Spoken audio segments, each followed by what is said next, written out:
জানিয়ে দেব এই মুহূর্তে পাওয়া বাংলাদেশের সর্বশেষ আপডেট সংবাদ। শুরুতেই শিরোনাম, লাশ নিয়ে রাজপথে আন্দোলনকারীরা।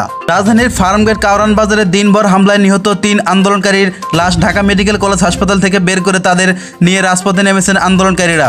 রোববার 4 জুলাই বিকেল 6:15টায় আন্দোলনকারীরা শহীদ মিনার থেকে শাহবাগের দিকে স্লোগান দিতে থাকেন।